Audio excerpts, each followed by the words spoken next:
T. Johnson here, and I'm the narrator for SteamWorld Heist 2.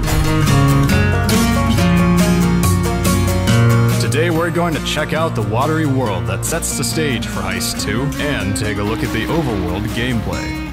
But first, let's talk about the story. Steam-powered robots need water to work. And in outer space, it's in short supply. There is one exception. The Great Oceanic Shard, a slice of the shattered Earth that orbits the planet's exposed core. However, something seems to be poisoning the Shard's sea, making it corrosive to those that rely on it. In response, the Royal Navy has enforced strict control over the resource, raising tensions to a boiling point.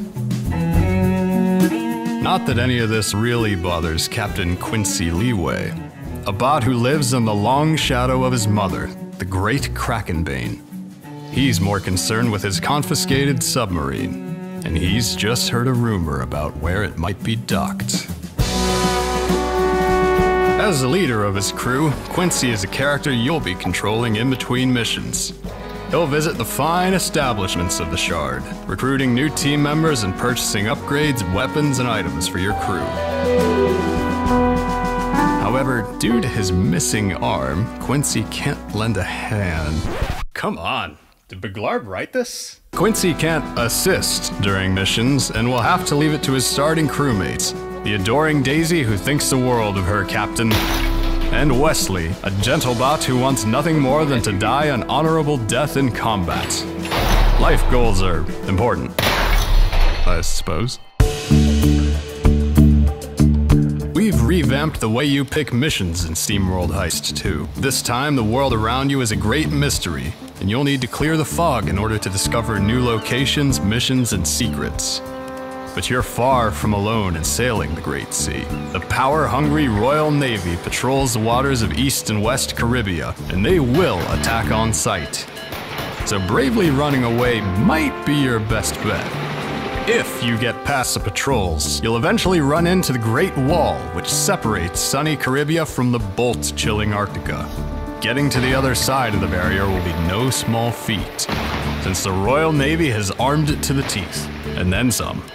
Should you somehow cross the wall, good news! You're now in Rattler territory, where you're apt to get a cold welcome from this boneheaded faction. And beyond that, who knows?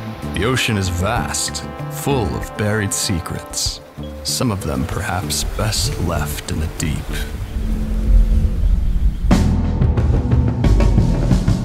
If you're looking to better acquaint yourself with the afterlife, an alternative to running away from patrolling ships may be to face them head on. Just line up your shots and let your submarine's weapons deal damage to your foes.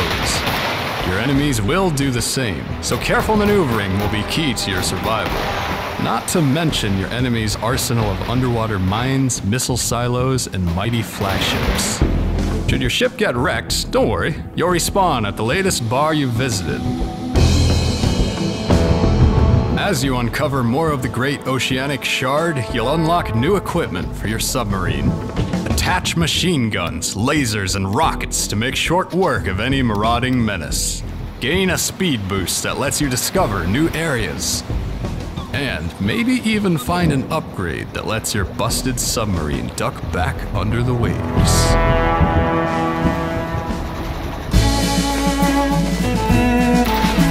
The Great Sea Shard is filled to the brim with secrets, missions, and stories for you to uncover. So grab your map, set course, and prepare for a heck of a heist in SteamWorld Heist 2. Check out our last feature video where we dove into the gameplay of SteamWorld Heist 2.